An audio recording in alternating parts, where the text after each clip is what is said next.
गाजीपुर के गहमर में गूंजी गोलियां तो मानो गूंज राजधानी लखनऊ तक सुनाई दी। यूपी से लेकर बिहार तक हिल गया। लखनऊ में इंडियन ओवरसीज बैंक के 42 लॉकर्स काटने की वारदात में शामिल बदमाश गाजीपुर में ढेर कर दिया गया। एनकाउंटर गहमर थाना क्षेत्र के बिहार बॉर्डर पर हुआ, जहां रूटीन चेकिंग के दौरान 2 लोगों को पुलिस ने बाइक पर भागते हुए देखा तो उन्हें रोकने की कोशिश की। बदमाशों ने फायरिंग शुरू कर दी, जिसमें जवाबी फायर में बदमाश सनी दयाल को पैर और सीने में गोली लग गई। सनी दयाल बिहार के मुंगेर का रहने वाला था। सनी दयाल लखनऊ में वारदात को अंजाम देने के बाद बिहार भागने की कोशिश में था, लेकिन इस दौरान वो बन गया पुलिस की गोलियों का शिकार। घायल बदमाश सनी दयाल को पुलिस ने जिला अस्पताल में एडमिट कराया, जहां डॉक्टर्स ने उसे डेड डिक्लेयर कर दिया, जबकि उसका साथी मौके का फायदा उठाकर भागने में कामयाब रहा। मृतक बदमाश के पास से कैश और ज्वेलरी बरामद की गई है। ये नॉर्मल चेकिंग आज हमारे द्वारा की जा रही थी, जो कि लगातार बिहार बक्सर बॉर्डर पर चेकिंग की जाती है। 12 गहमर थाना क्षेत्र में 12 चौकी के अंतर्गत।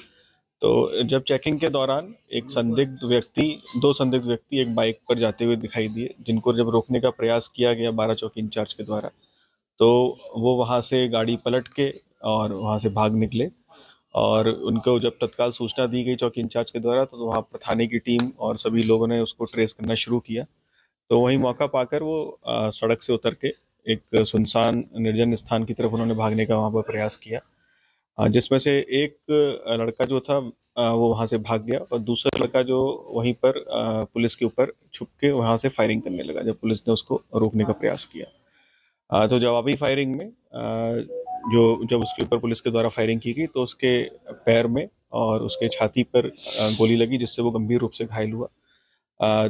उस दौरान जब उससे पूछताछ की गई, तो उसने बताया कि इसका नाम सनी दयाल है और ये मुंगेर का रहने वाला है, और ये लखनऊ में इंडियन ओवरसीज बैंक में एक नकबजनी की बड़ी घटना हुई थी, जिसमें काफ़ी भारी संख्या में बैंकों के लॉकर काटे गए थे और उनमें से पैसा और ज्वेलरी निकाला गया था।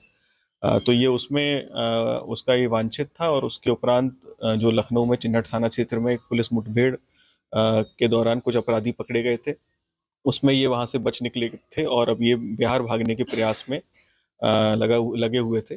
तो उसी दौरान जब चेकिंग के दौरान इनको रोका गया था और ये सब पूरा घटनाक्रम रहा। फिर इसको भदौरा CSC पे ले जाया गया, जहाँ पर ये गंभीर रूप से घायल था और डॉक्टर्स ने इसको चेक करके तत्काल इसको बेसिक स्वास्थ्य सहायता देके इसको यहाँ के लिए डिस्ट्रिक्ट हॉस्पिटल के रेफर किया गया। और डिस्ट्रिक्ट हॉस्पिटल आने पर डॉक्टर्स ने इसको भी चेक करके इसको मृत्यु उसकी डिक्लेयर की है।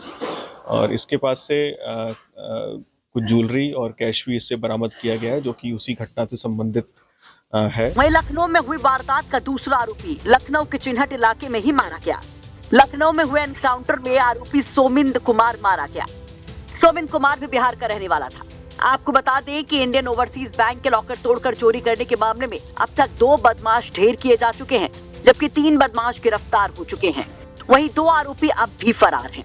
बिहार के इस गैंग के सदस्य 23 दिसंबर को तड़के चिन्हट स्थित इंडियन ओवरसीज बैंक की दीवार में करीब 2.5 फीट का छेद काटकर अंदर दाखिल हुए थे। उन्होंने 90 में से 42 लॉकर से कीमती सामान लूटा था।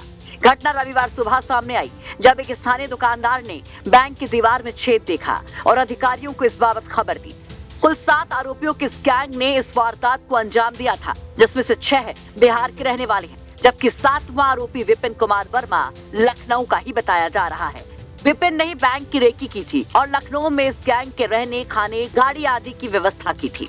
गाजीपुर से विनय सिंह के साथ लखनऊ से आशीष श्रीवास्तव की रिपोर्ट, यूपी तक।